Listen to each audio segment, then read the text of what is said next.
বছরে যে একটি রাতে আল্লাহ তাআলা আমাদের ভাগ্য নির্ধারণ করে দেন, সেটি কোন রাত? আপনাদের কাছে আমার প্রশ্ন, কোন রাত? কোন রাত? দুই রকম আসছে কথা। কেউ বলছেন শবে বরাত, কেউ বলছেন শবে কদর।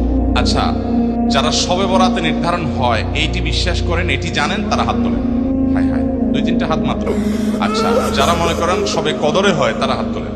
সব মানুষ দেখা যায় পক্ষে হাত নামা। আলহামদুলিল্লাহ, আমরা দীর্ঘদিন থেকে নানাভাবে জেনে আসছি যে শবে বরাতে ভাগ্য ঠিক হয়, ভাগ্য নির্ধারণ হয়।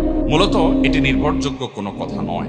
নবী করিম সাল্লাল্লাহু আলাইহি ওয়াসাল্লাম থেকে বিশুদ্ধ কোনো হাদিস দ্বারা এরকম কোনো কিছুই বর্ণিত হয়নি। বরং সূরা দুখান আয়াত নম্বর 3 এবং 4 যদি আমরা পড়ি, তাহলে আমরা নিশ্চিত হই যে আল্লাহ রাব্বুল আলামিন বান্দার ভাগ্য সারা বছরে নির্ধারণ করেন হলো শবে কদরে, লাইলাতুল কদরে। আল্লাহ সুবহানাহু ওয়া তাআলা 3 নম্বর আয়াত সূরা দুখান, সেখানে আল্লাহ বলেছেন, ইন্না আনজালনাহু ফি লাইলাতিন মুবারাকাতিন ইন্না কুন্না মুনদিরিন। এরপরের আয়াতে 4 নম্বর আয়াতে আল্লাহ বলেছেন, ফিহা ইউফরাকু কুল্লু আমরিন হাকিম। অর্থাৎ আল্লাহ বলেছেন, নিশ্চয়ই আমি কোরআন নাজিল করেছি একটি বরকতময় রাতে।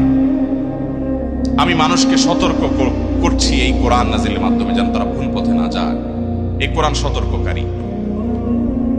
তো কোরআন নাজিল করেছেন আল্লাহ তাআলা বরকতময় রাতে, আয়াতে আল্লাহ বলেছেন। এরপর আয়াতে আল্লাহ বলেছেন, ফিহা, মানে যে রাতে কোরআন নাজিল হয়েছে ওই রাতেই, প্রতি বছর ওই রাতেই ইউফরাকু কুল্লু আমরিন হাকিম, সকল গুরুত্বপূর্ণ বিষয়গুলো ধার্য হয় সে রাতেই, যে রাতে কোরআন নাজিল হয়েছে। এবার প্রশ্ন হলো, কোরআন নাজিল কোন রাতে হয়েছে?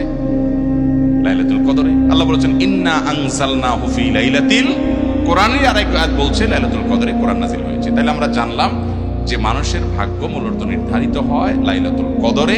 আমরা শবে বরাতে ভাগ্য নির্ধারণ হয় যেটা জানি, এটা মূলত সঠিক নয়।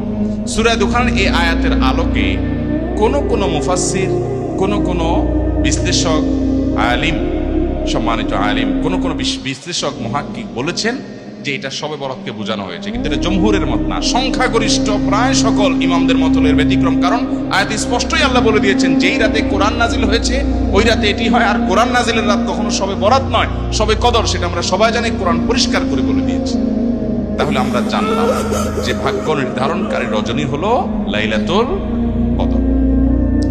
শবে বরাত এটি ভাগ্য নির্ধারণকারী রজনী, এ মর্মে একটি রেওয়ায়েত বা একাধিক রেওয়ায়েত পাওয়া যায়, কিন্তু সেগুলো কোনোভাবেই গ্রহণযোগ্যতার মানদণ্ডে উত্তীর্ণ নয়। এর বিপরীতে কোরআনের স্পষ্ট আয়াত রয়েছে এবং সংখ্যাগরিষ্ঠ মুফাসসির এবং কোরআন বিশ্লেষকদের মতামতগুলো রয়েছে যে লাইলাতুল কদরেই আমাদের সারা বছরের ভাগ্য নির্ধারণ